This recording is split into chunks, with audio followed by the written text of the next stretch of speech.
Welcome to the Curious Concierge. I'm Justin Sun, and this is a podcast about the dreamers, shapers, and innovators redefining hospitality across Asia. Each episode goes behind the scenes of the hotels and villas to restaurants and cultural spaces, where we explore the places where we stay, gather, and experience, and the people who bring them to life. These are the stories behind the stays. Let's get curious.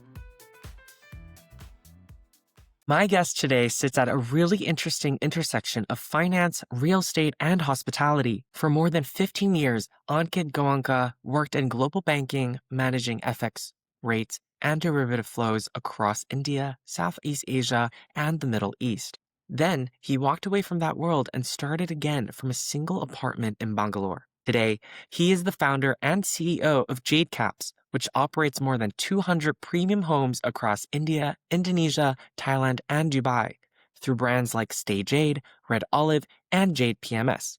His team manages more than 500 homeowners and an asset base of roughly $100 million. What makes JadeCaps special is that it is not just a property manager. It is trying to become the operating system for second homes in Asia, using data, in-house tech, and a full-stack service model to professionalize what has been a very fragmented market. We are going to talk about how you build that kind of company in a country as complex as India, what he has learned from running villas and apartments at scale, how he thinks about owners, regulations, returns, and where he believes the short-term rental market in Asia is actually heading. Ankit, welcome to the Curious Concierge. Thank you. Thank you, Justin. Well, I want to start with the personal story, because your career arc is rather unusual. Most people try to get into global banking, but you chose to walk away from it. You spent also years flying between India, Southeast Asia, the Middle East, in your banking role. When you look back at those years on the road, can you remember a specific trip or moment where you thought, I don't want just another hotel room, I just want a real home, and realized this could potentially be a business idea rather than just a personal preference? Yeah, I mean, that feeling, that whole observation that I need a home rather than a hotel has been there since the last 5 years of my career with HSBC. But one particular trip, which was I was in Dubai and back to India, I had to come for 3 months to set up a FX desk center in India for the global markets. And it was a 3-month assignment, and there was no apartment sort of available of the sorts for me to stay. And I ended up staying in a sort of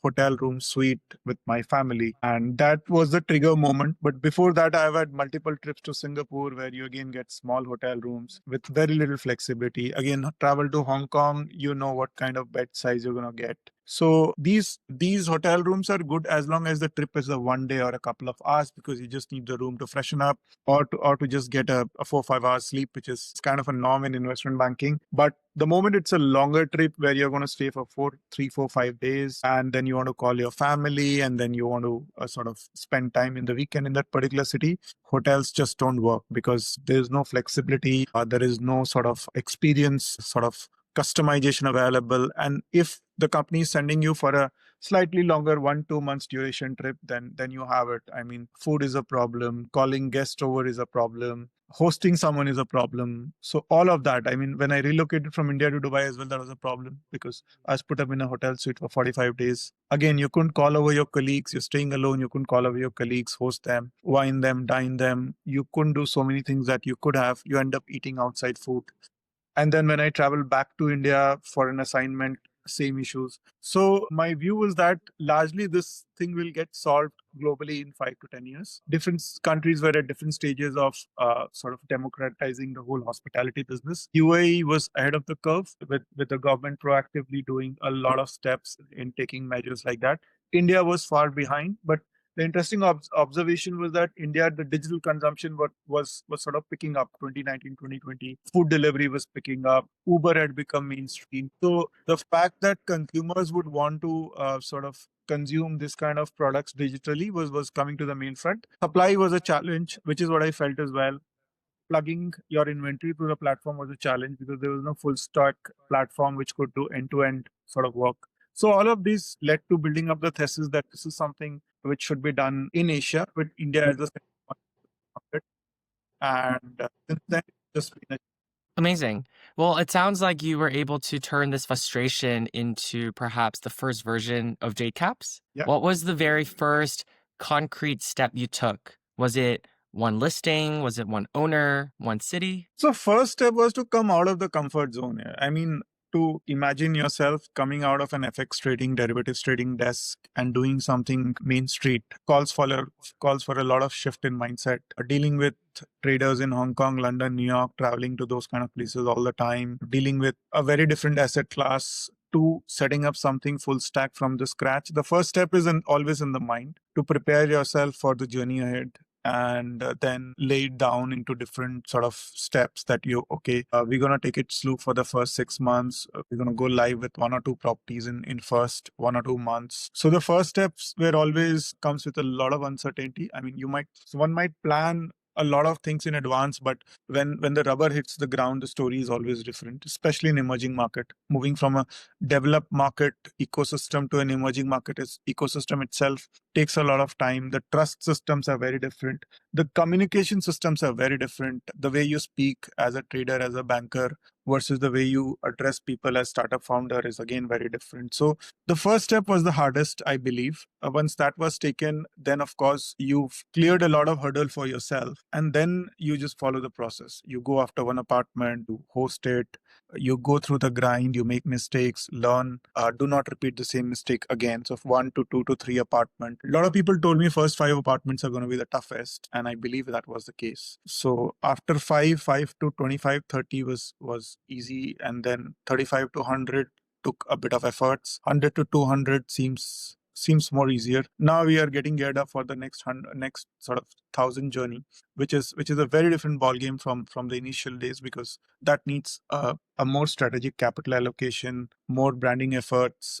more sort of team building, greater focus on technology, use of AI to reduce cost. So the whole business has changed in the past 5 years. But the first step is always in the mind that, in 5 years' time, you will be probably doing more exciting things than what you're doing now. And it's a journey that you need to take to build on your own from the scratch. And there'll be ups and downs, but you're in the right market with the right product and the right strategy. Right. And especially when you're passionate about it, those 5 years will fly by. And I'm sure it's been a very fun time. But just kind of Yeah, wanted to yeah, backtrack just a tad bit, especially on the emotional side, because you're leaving a very safe career path yeah, is one kind of stress. But yeah, then asking someone to hand you their home is also a different type of vulnerability. yeah, What did yeah. you personally find harder in the early days? Was it telling your family and colleagues that you were leaving your banking track, or convincing the few first owners to let you manage their homes and trust a brand that just started to exist? So the first question is always with the self. I mean, you need to answer yourself whether you are okay with leaving a structured job to go build something in an unstructured market. Convincing oneself or convincing myself was the toughest. It took me a year and a half or 2 years to convince myself that, I'm ready for the journey.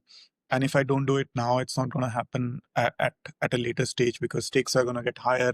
I'm going to get more comfortable, more senior. So the first step is convincing oneself. And once I convinced myself, then there was no looking back, because then there are people who are naysayers and there are people who are convincers. So you know whom you want to go to for what stage. Once you've convinced myself and I have left my job and I'm doing this, then convincing the owners wasn't that difficult initially, because I was myself had so much of conviction that they could see through it. That he's a guy who's come with a serious mandate and he will turn things around. He's there on the field. He has his own sort of way of doing things. And initially, giving the keys is something that was sort of a thing for people to ponder over. But when you sit with them and explain them, look, what are the risks and what are the mitigants and what is the plan? And once you put some money in their pocket in terms of rental income, then they get more confidence that the guy is not sort of, and when they see that, okay, the confidence that the person brings on the table, the credibility, the whole thing that he knows what he's doing,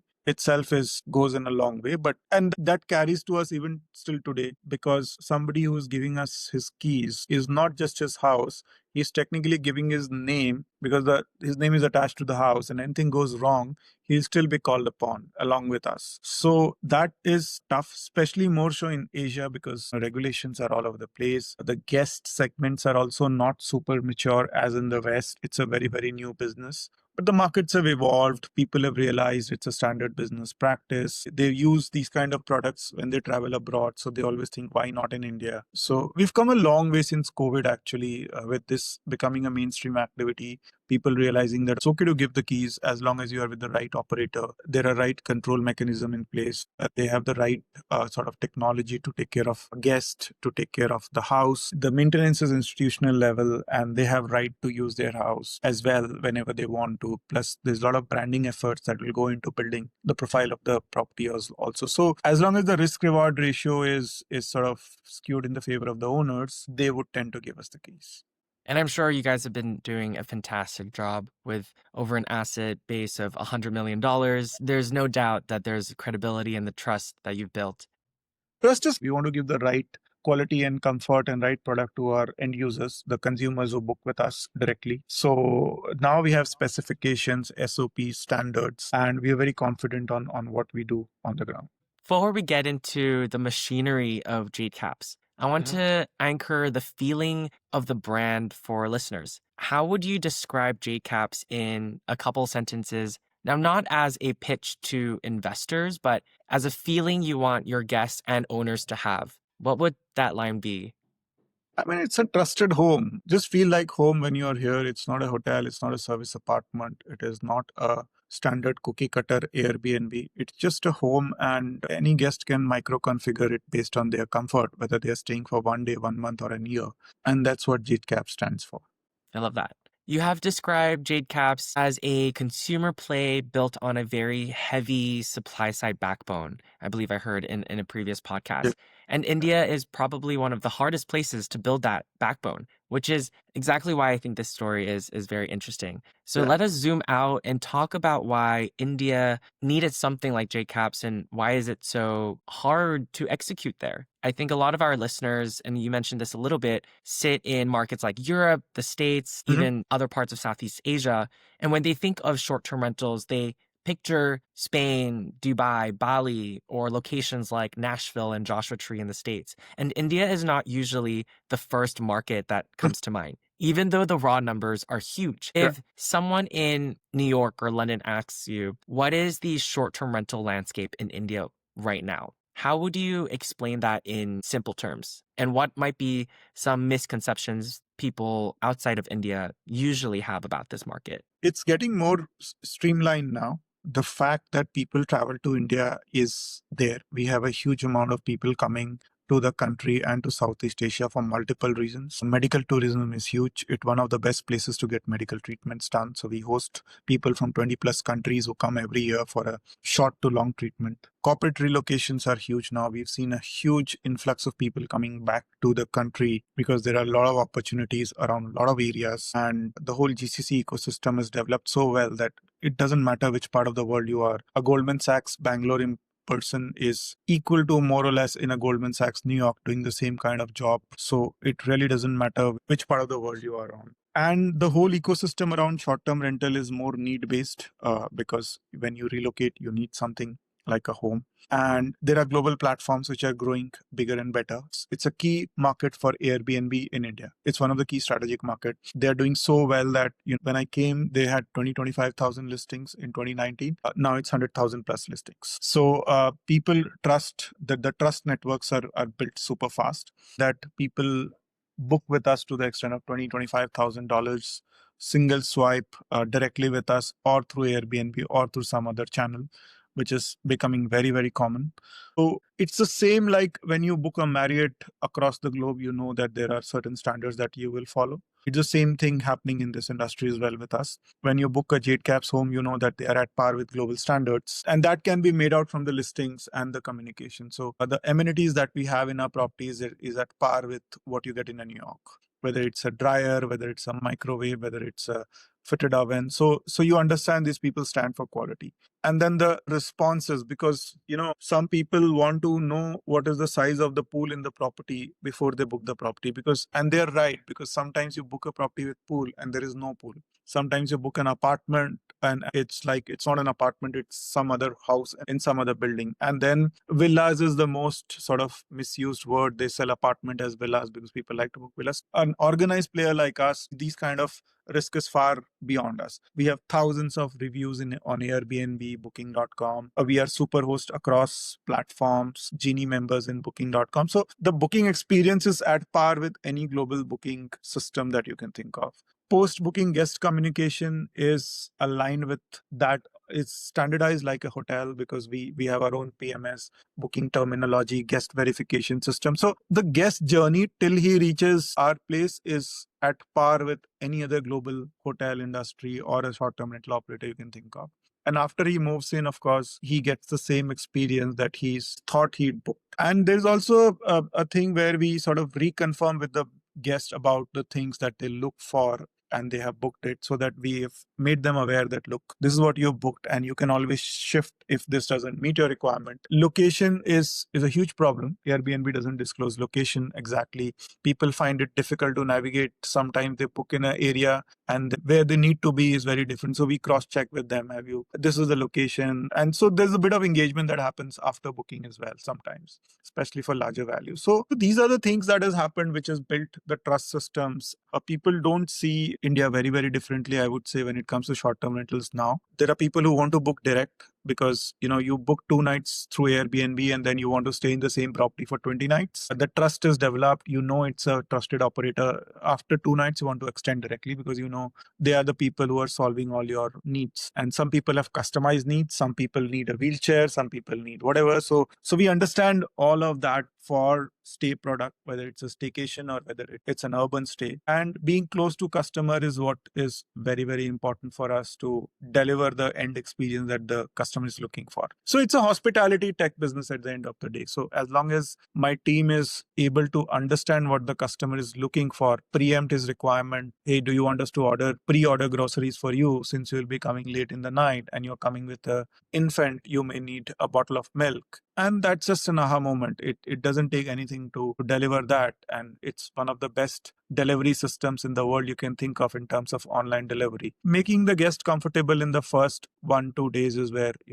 the whole challenge is. And, that's where the trust gets developed. And there are very few professional operators in the country, even now, who are going to that level of customization and detail in terms of product and in terms of service offering. And the market is just endless because, as I said, medical is what gets a lot of people to the country. So is wedding. Wedding is now become a global phenomenon. A lot of people want to come to India and do weddings. So they book a resort, but that's not sufficient. They need more rooms. They need more vacation homes around the property. So there's a huge demand for that. Then assignments, the way the country is growing 8, 9, 10%, a lot of global people need to come and stay here for 2-3 months to set up their manufacturing shop or to set up their services shop. And they basically need customized food. They want to set up their own kitchen. So again, they need a home. They don't need a hotel. And that's where a lot of these hotel brands are also entering our space, and which is a welcome move because they are also validating this industry that, look, there is a need for that non-standard product which a customer wants for longer stay. And it's just endless demand. And post-COVID, it's become more mainstream because people have a choice to book between a room and an apartment at the same price point, through the same channel, through the same distributor, and they are choosing whatever serves their requirement better. So then the whole question of, oh, I'm booking an apartment and I don't know how the service is going to be. They're not coming here for service. They're coming here for space. They're coming here for comfort, and they can design the service to the extent they want to. So that's the whole sort of thesis which people are also using sometimes to book, and it's becoming a mainstream category right now. Well, I really appreciate the transparency that JadeCaps is providing and that customer journey, that hand-holding. Guest journeys are very important, and it's great to hear that you are taking a step and beyond to really provide that experience to them. And I agree. I think the short-term rental market is very similar to other parts of the world, but it's fantastic to hear India's boom. That said, if we look at the West, we have already seen the boom and some of the bust. Oversupply in certain markets, race to the bottom pricing, poor guest experience because everyone tried to scale at any cost. Do you think India is at risk of repeating some of these mistakes, or is the market still early and more controlled? No, so it's a mix of both, I would say. We are not at a risk of oversupply, although there are a lot of homes that can be turned into fully functional vacation home, urban or vacation sites. So we see a lot of that supply coming to us. See, you need to look at the demand side of the story, which is very, very interesting. 2019, when I entered this industry, India TAM was around $2 billion, more or less. Now we are talking about a 8 billion TAM by 2030, and we are talking about a 4 billion TAM only on the vacation rental side as we speak. Businesses are doubling, tripling every year. All of us in the organized space, we are seeing a 2 to 3x growth, and that is bare minimum every year. And that's a function of capital and technology as well. But that's the way industry is growing very fast, and we are able to capture that boom as well. So, still at the starting point, state governments have started realizing the potential of this sector. It helps in dispersing the tourism. It helps in distribution of the real estate business across the state, especially like Goa, Karnataka, where there's Maharashtra. There's a lot of captive micro staycation tourism demand. There are a lot of wealthy family offices and owners who own large parcels of real estate. They see this as a monetizing tool to add more supply to the market. And the demand is just not captured well because, there are four things that are happening in the market. One is unorganized to organized category shift, which is huge. 90% of the market is unorganized and it's moving towards organized because people want that standardization in terms of service and product. They want trust. They want a better price point sometimes. And they want the whole experience to be delivered digitally in terms of booking and guest management. So a large part of category is shifting from unorganized to organized. Then new consumers getting added. It's like a one European country like Spain that is getting added every year to the consumer side in terms of Gen Zs joining the workforce, having a lot of disposable income and wanting to spend time with their friends and family over the weekend without having to travel too much. So we have people booking the same property or different property almost every weekend because the cost of staying in a vacation home with a brand like us around the city limits is equal to the bill that they would pay in a restaurant for a dinner, more or less, right? But the experience is more immersive, and they are able to enjoy the nature. They are able to take a break on the weekend. Plus, this whole work from home phenomena, flexible work, is adding a lot of urban millennials to the market because between the husband and the wife, one can work three days in a week from home, and they choose to work from a vacation home sometimes, or maybe both of them taken a work from home for 5 days rather than traveling all over the place. They just shift to a vacation home with their kid, with their pet, and that adds to the whole thing. And then comes the fall of supply from the hotel industry. Now, you have to realize there's as much hotels that can be built in a country like India because interest rates are high, the cost of capital is high, the land prices have gone above the roof. So adding new supply, I mean, if you look at the organized sector in a market like India, there are roughly 400 or 500,000 hotel rooms in a country like India, in a country where even if you take 2% of the population, the per person hotel room supply is very, very less. Adding new supply is tough. As I said, interest cost is high. A lot of budget operators have come and gone in the market. Scaling is difficult on the budget segment as well. There are a very few people who've got it right in terms of scale and branding and all that. A lot of players have VC funded, have got diverted, or they have lost interest in the budget hotel segment. So a lot of that fallback supply is coming to apartment in the urban side. And then comes the overall, attraction of India in terms of medical tourism, in terms of global workplace. So these five factors, each of them adding the market every year 20% growth. And we are talking of a number which is 8 billion by 2030, and it's happening right in front of us. Well, you did mention that India's chaos and unorganized mess creates a lot of potential, I suppose. But you did not just create a brand to sit on top of this chaos. You built your own operating system to manage it, from pricing and distribution to housekeeping and owner reporting. So let's get into Jade PMS and what AI first really means in your world. Your tech is not a layer, it's the foundation, right? You did decide to build your own PMS instead of using off-the-shelf tools. What was the one feature you absolutely couldn't find in the market? Yeah, so top of the mind, I can tell you unified inbox is very, very sort of cliched term. Every PMS company will have it. But these days, unified inbox does not mean you just put in all the OTA communication into a single inbox and say it's a unified inbox. There are a lot more channels from which we communicate with our customers, which is WhatsApp, which is Instagram, and all of that need to flow into the unified inbox so that we can manage the lead system very, very well. How many serious people are looking to book, how many are spam leads, all of that. That's just one micro configuration we've done where we have Instagram, WhatsApp, direct website queries, and all the 50 plus OTA channel queries on a single unified inbox, which is in a true sense a unified one, because all your inbound communication with any customer is sort of flowing into a single dashboard. And then you can classify it as a lead, as a confirm booking, as a post booking communication if that needs to be. So it's a very simple step. And unless you use the product, you don't realize that, okay, the world has moved beyond OTAs as well. The vacation rental operators are talking to customers on WhatsApp, taking bookings on WhatsApp. A lot of queries flowing into Instagram. What about them? They are also channels. So a lot of new channels coming into play, and we have integrated all of them in a unified inbox. And then comes AI, which is okay. Whatever query the AI can answer in terms of reading from the listing page and replying to the guest, the AI will do it. So the standard queries are, what about food? All the properties description will have food arrangement mentioned, but still the guest want a reconfirmation, because again, food is a very critical component. He's in the middle of a forest or middle of a farmland, and then he doesn't know how the food will be served, what kind of food will be reconfirmed. So the AI will again reconfirm, reassure the customer that, okay, there is food available.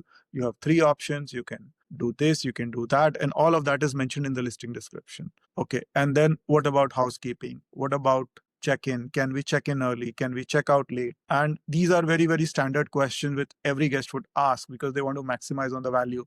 Can we bring an extra guest? So all of these questions are much smoothly answered by our AI-powered chatbot that we have built in our PMS system. And then comes human interaction when it goes beyond what is mentioned in the listing. Like, I mean, anything else which is not mentioned in the listing or which the AI is not recorded in the previous conversation. So that's why we are able to handle so many properties with a team of 2 to 3 people on the reservation side, because a lot of the communication is automated. So, the whole out of the shelf PMS tools built for Western markets they're not built for this part of the region, which is Asia, Middle East, Southeast Asia, India. They do not have integrations with local payment channel providers because half of these countries have restricted currencies, which means that they will not easily allow foreign currency aggregators to operate in the market. And then there are multiple challenges around, regulations, getting the homestay registration done. Each country, like India, has this specific thing where we have to register a foreign guest with a foreign office. Now, that is not something a foreign PMS is going to solve for, but we've done it. So, quite a few things which was needed. And it's more of a scalar product for any vacation rental operator, as I keep saying, because a lot of things that you need to scale your business is not available, but we built it for you.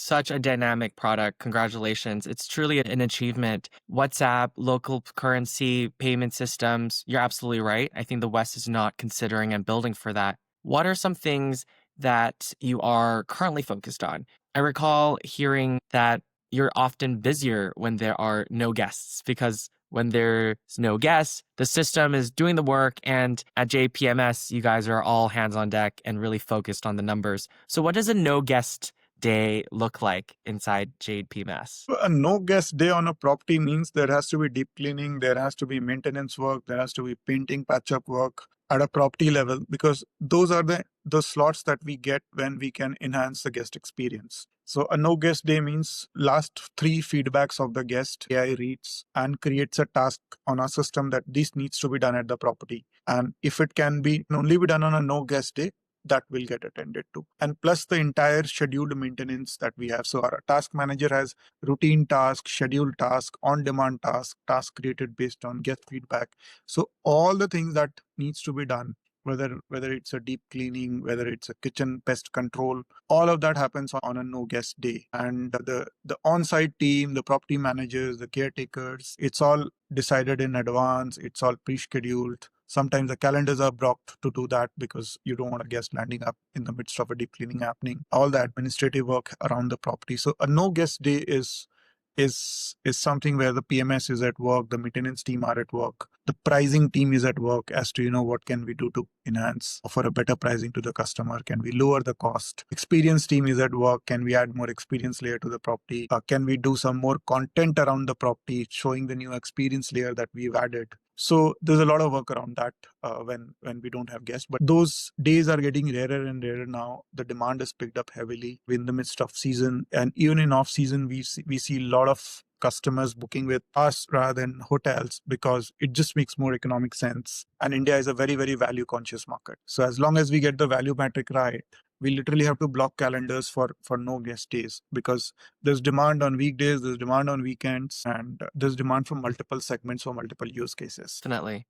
And if you imagine JMS in 2028, 2030, the next 4 or 5 years, what will it be able to tell an owner in one line on their dashboard that it can't today? So in 2030, any owner plugs a new property, it would be able to tell them how much will this property make, how much money the property will make for them in the next 2 to 3 years. We'll have so much of data and prediction analytics perfected by then that with any new property that owner wants to plug in, with a fair amount of accuracy, he would know what is the return on that particular property, what segment of guest will come, how much will they pay, what is the property management cost, what is the maintenance cost, and net what is the ROI they should expect from that property.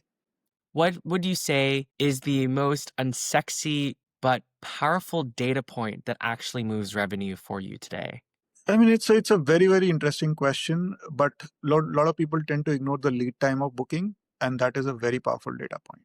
So the lead times are getting shorter and shorter, especially with younger generation trying to book last moment. Even families book last moment. Some families book because their actual plan with some other vacation rental company is not gone all right, so they're last minute bookers. But we've also seen people just booking on a repeat basis the same property again and again multiple times to have the same experience of a home because probably they are missing something somewhere else. So lead time is a very, very ignored sort of variable because that's when operator gets nervous that his average lease time is 4 days, 5 days, and the calendar still looks empty. But the lead time is very, very dynamic. It needs to be segmented based on the property, that which particular segment will look at this property, what is the lead time of that particular segment, and is the property optimized on that particular lead date when the customer will book. Lead time and the time when the customer books. That is also very important because some properties are booked by travelers sitting across the globe. So they book in non-working hours for India. So the property needs to be appearing on the first page whenever they sort of look for that particular location. The staycation properties are booked by local city people. They usually tend to book when post office hours, or they start at the fag end of the day around 4, 5 p.m. They start sort of sending queries, and then the booking flows in by 7, 8, 9 p.m. So your reservation team need to be super active around that time. So quite a few important data points to track. And my days with HSBC in FX and in derivatives have really helped me putting together this whole algorithm and analytics together to make sure we are not losing out on any unsold inventory.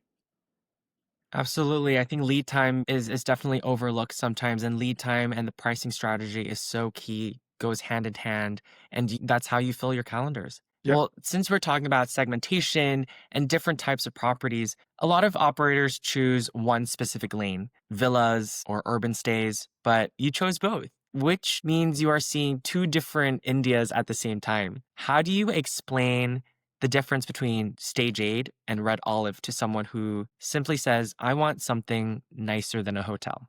So, I mean, we started as JadeCaps, which is what it is. So we segmented two different consumer brands based on the customer demand that, look, we want to put it in different, even the OTA channels like better that way. And we are able to target the customer who will book a particular property. I mean, from day one, I have both the segments. And that's because it's more of a supply side challenge that I started with and still looking at that. And the same owner has multiple types of properties. So rather than diverting that owner to multiple companies for their real estate asset portfolio, they want a single solution. So a same owner sitting out of Dubai, having two properties in Dubai, having two properties in Bangalore, one in OT and one in Thailand. Now, they were dealing with 5 different local agencies, no tech, no visibility, cannot decide which property to keep in portfolio, which one to sell, what to recycle. Now they use my dashboard and they are able to track occupancy income across their geographies, right? and they can take a more informed decision as to what is their real estate strategy, where they want to put in more dollars, where they want to lighten their portfolio. So it started with that, and it's still the core of the business. Now, when it comes to Red Olive and Stage 8, the segments are totally different. Stage 8 caters to local customers who come through Instagram, who come through Google SEO marketing, who come through a lot of word of mouth because they've stayed with us, they like our product, they come again and again. They want to talk to us direct, they want to understand the experience. They do not want to pay OTA commission sometimes. They do not want the layer of an OTA in between. They want to talk to the reservation person. They want to understand what are the skill set of the caretaker who's going to serve them. So it's a very different business. We have a dedicated team managing that. We are very, very busy on the weekends, like most other hospitality companies. We have control room set up on the weekends to make sure we are monitoring guest activity 24/7. We have rotation desks. We monitor the guest experience sitting in the office because we have like hundreds of guests, or probably in thousands on a weekend across our villas. So we stay in the office. We have control room set up. People are constantly on calls with caretakers to deliver the experience that has been promised to them. So very different way of operating the business. Red Olive, on the other hand, is more meant for travelers. It's a travel product where people coming into the country want a home for a specific need, whether it's a medical treatment, whether it's a corporate relocation, or whether they come in for just for an assignment, or whether they came for a wedding and they want to call it a home in India for a month. So again, that is a segment that I have served very, very well. I myself was part of that diaspora before starting this company, and I connect with that audience super well. I know how to get them to book with us. Pricing, honestly, is not a problem there, but the problem is delivering them an experience that they are looking for, because most of them are either coming from US or London or, let's say, Southeast Asia. There is a bit of hangover on the timing. They're all like coming in a different time zone. They're coming from developed world to a sort of emerging market, and they sort of take time to adjust to that reality that, Wi-Fi failures do happen in India, which is a very unheard thing of in a New York or a London kind of situation. Power failures do happen very often sometimes, and we need to have power backup in place. The housekeeping system is very different here in terms of the costing structure, in terms of the delivery process. First 2-3 days, we just need to settle them to explain them how it works here.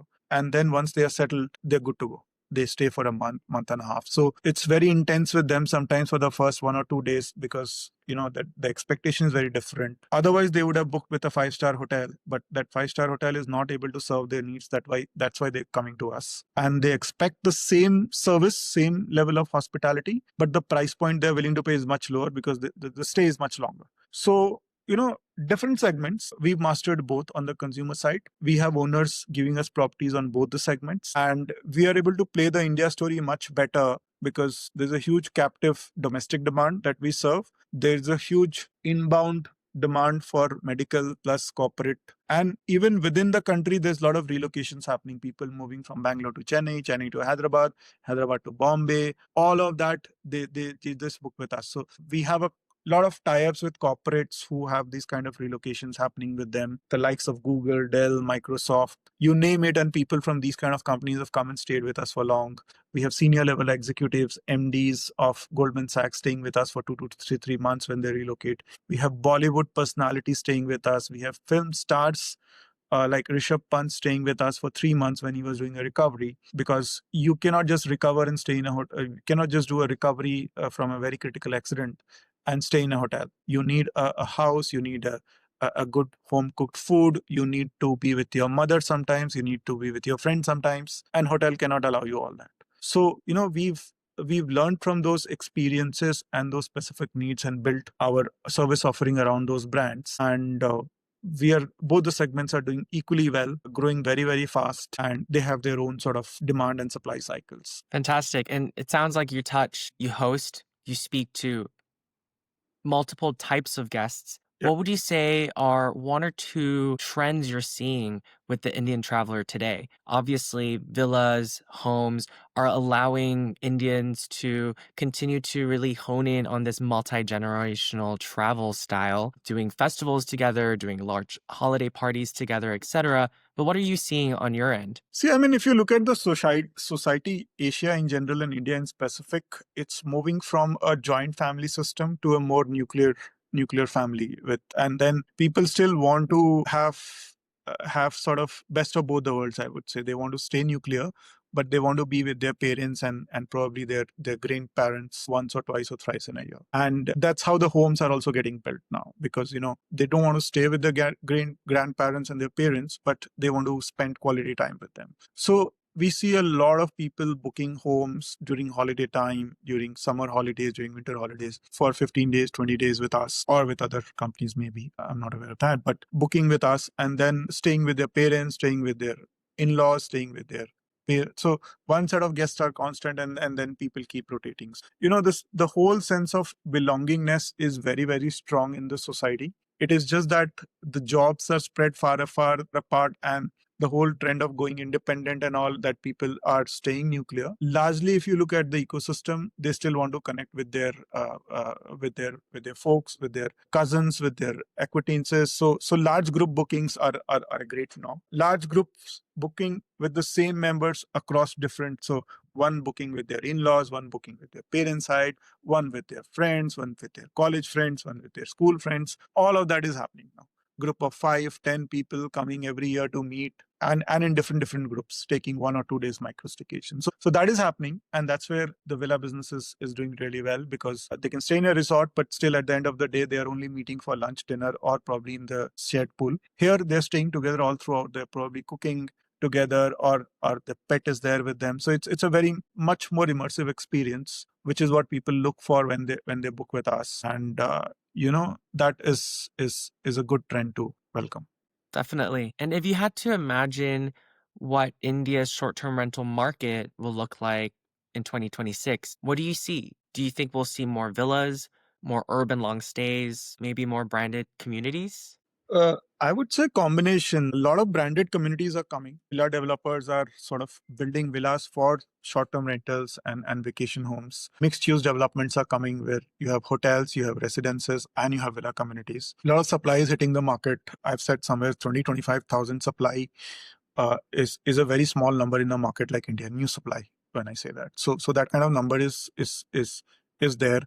It's a very diverse market and a very diverse country. So we will see demand across pockets, across segments. We will see supply channels emerging, in the sense that a lot of real estate developers are realizing that there's a need for a mixed use development, large parcel mixed use development with commercial, semi-commercial, and residential sitting in the same place. So we now operate apartments and villas in residential complexes where there's a zoning done, or where there is a rule based system that, okay, if it's a short term rental, they have to follow XYZ rules, and they can stay for this tenor, and they have to do all sort of regulatory checks, society checks, to be at par with the tenant, and it works well. That's happening in Goa, that's happening in some societies in Bangalore. So there is a lot of changes that you would see. The market is expanding very fast globally. If you look at it, and India is no exception, 1/3 of all OTA bookings is coming from alternate accommodations. And India, I believe the number can be much higher, because all the local travel operators are getting into this category big time. You call it Make My Trip, Booking.com. Expedia has been super aggressive with us. Marriott is trying to expand the Bonvoy homes portfolio in India. So it's a mainstream product. 2026, I would say a lot of inbound travelers are going to use the Verbo customers who do not know that India has a Verbo standard home as well, and not just Airbnbs, will also start booking here for longer, because again, they want to be around their parents, they want to be around their kith and kin for at least one part of the year, which is holiday season, or they want to avoid a harsh winter somewhere in the west and be here in the sunny beaches of the east. So multiple people will have multiple reasons. The market is expanding very fast, and yeah, there will be segments, there will be price points driven segments, there will be experience driven segments, and each will find its own customer, with the right operator or without the operator as well. It's interesting to hear about built to suit models and communities in India. I think that's a very interesting play. Do you see yourself getting into that? Is that on the roadmap potentially? I know you guys have your tech layer, there's a management company. Are you thinking potentially a propco?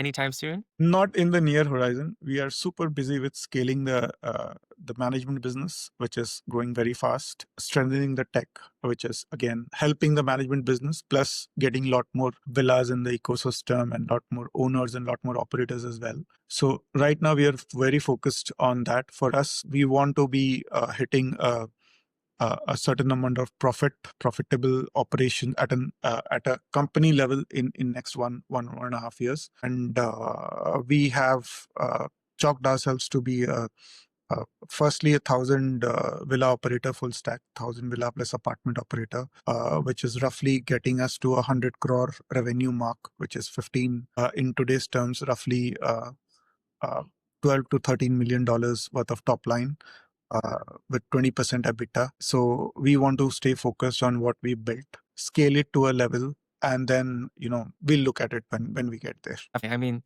laser focus is Yeah. always important. Yeah. If you could pick one thing that will help unlock and accelerate India's short-term rental sector, let's say in the next 5 years, what would that be?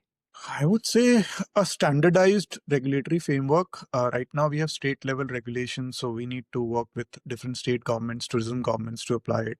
A standard regulatory framework is something that will help us in converting more inventories into short-term rental product at a much faster pace, and that will also build the trust layer with the owners very, very fast in terms of this being a well-regulated and sort of acceptable norm in the country, and the government promoting it in some shape and form is what will help the industry grow, or rather industry get more organized very fast, because growth is happening regardless of how the regulations pan out, because it's a function of demand. Growth is always a function of demand. Organized growth is where government, if there is a initiative to streamline the entire country in under a single umbrella licensing system or approval system, it just helps a lot more in organizing the supply. Agreed. And hopefully this podcast also sheds more education and light into this sector to bring more conversations around the regulatory processes and jurisdictions around India. And I'm sure there's so much potential that we'll see some amazing things happening in India, not only with JadeCaps, but also in the vacation rental space. Yeah, So of course. perhaps let's end with something a little lighter. This round is called the rapid fire questions. Yeah. Whatever comes to mind. So as we're kind of coming close to the end of 2025, what is one word for JadeCaps in 2025? How would you summarize the year for you and your team? Massive growth. Great. Most underrated market in India? I would say Bangalore. Okay. One design detail that villas ignore or could focus on in the future? Having a staff room attached to the villa for serving the guest. The worst short-term rental advice you've heard? A lot of them. The worst is it's a double-digit return year on year on investment and all of that. A lot of mis-selling happening by a lot of developers. A lot of operators are also mis-selling. So coming from a banking background, mis-selling is not something that I subscribe to. So a realistic return is what is needed to be told to customers. Very true. The best founder advice you actually listened to? Build to scale, remain in the business, and expand fast. And what is your favorite hospitality villa or company outside of JadeCaps? Well, I haven't tried a lot of them, but I keep traveling to Dubai, and it's more to do with the location and the price and the place rather than the operator. And I like to stay in downtown and something that is attached to hotel or this apartment. It gives me best of both the worlds, and it's very comfortable and convenient. Right. Okay. Now, the curious question, if you had an unlimited capital to build 100-home portfolio anywhere across India and or Southeast Asia, how would you allocate it? And what story would that portfolio tell about the future of travel and living, or perhaps the perspective of travel in your eyes? I would allocate that capital in places which are easy to access, that is not too far from the airport, has a rare natural sort of spot like us facing a water body, a sea, or something that is not irreplaceable or replicable. That would be a bit in Goa, bit in Bangalore, bit of it in the hills, and I would keep it concentrated to 2-3 locations for easier management and make it available to all at price points which are very varied so that wide variety of consumers can come and use it. And again, stick to the philosophy that it needs to be a home and not a serviced apartment or a hotel, so that the owners can also come and stay for longer duration and enjoy their asset. Fantastic. Accessibility in terms of pricing, accessibility in terms of location, and accessibility because it just feels like home. I love Yeah. that. Now, Ankit, before we wrap up, I'd love to look ahead a little bit. What is next for JadeCaps, Jade, Red Olive, PMS in the next year and a half? What should the industry be watching from you? We're a 200 home company now. We'll be a 2000 home company in 2.5 years' time. We'll consolidate in the cities that we operate in. We'll expand our PMS business across India and Southeast Asia. So look out for more interesting news coming from us on that space.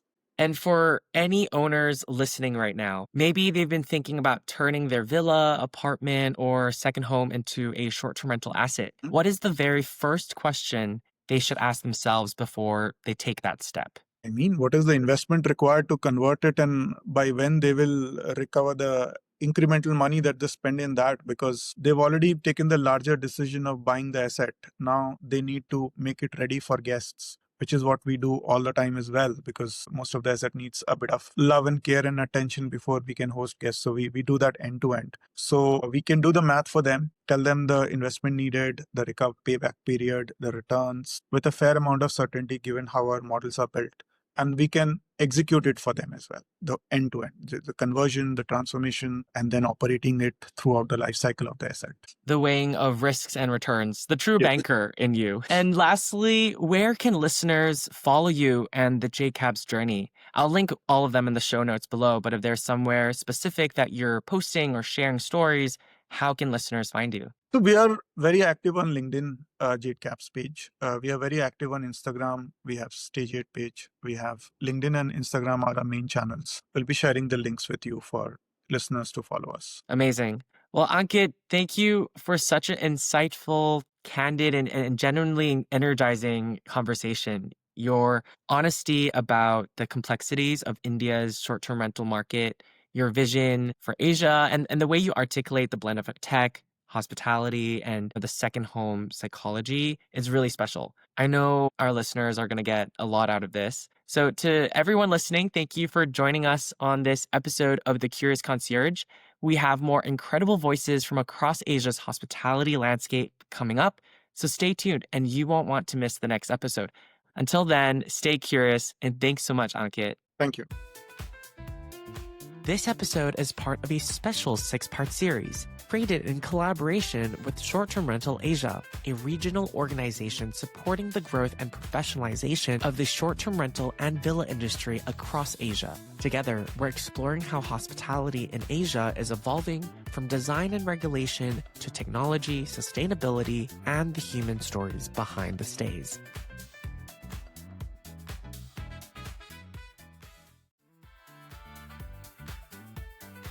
Thanks so much for listening. If this episode sparked something for you, follow the show and share it with someone who loves hospitality. A rating or review helps more listeners discover these stories, and it truly means a lot. Know a founder, operator, designer, or innovator who should be on the podcast? Send me a DM or email. All links are in the show notes. And until next time, stay curious.